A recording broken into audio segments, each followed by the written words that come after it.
தெய்வமே ரொம்ப நன்றி. எதுக்கு நன்றி சொல்கிறீங்க? நடிகர் கஞ்சா கருப்பு அவர்கள் தளபதி விஜய் தனக்கு செய்த உதவியை பற்றி பகிர்ந்துள்ளார்.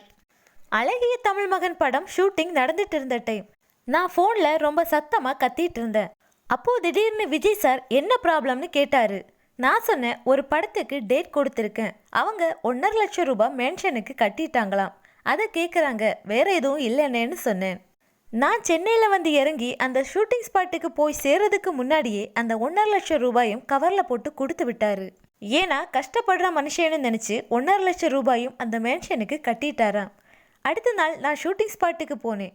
தெய்வமே ரொம்ப நன்றின்னு சொன்னேன். எதுக்கு நன்றி சொல்கிறீங்க, நீங்கள் மாட்டிக்கிட்டீங்க, அவங்க தப்பு பண்ணாங்களா இவங்க தப்பு பண்ணாங்களான்னு தெரியல, என்னால் முடிஞ்ச உதவி அதை நான் செஞ்சிட்டேன்னு ஒரே வார்த்தையில் முடிச்சிட்டாரு அவர். விஜய் சார் உதவி செய்கிறத பெருசாக சொல்லி அலட்டிக்க மாட்டார். அவர் யார்கிட்டையுமே பேச மாட்டார், ஆனால் எல்லாத்தையுமே கரெக்டாக நோட் பண்ணுவார். அவர் உதவி பண்ணுறது வெளியே யாருக்குமே தெரியாது என்று தளபதி விஜய் தனக்கு செய்த உதவியை குறித்து நெகிழ்ச்சியுடன் பகிர்ந்துள்ளார் நடிகர் கஞ்சா கருப்பு அவர்கள்.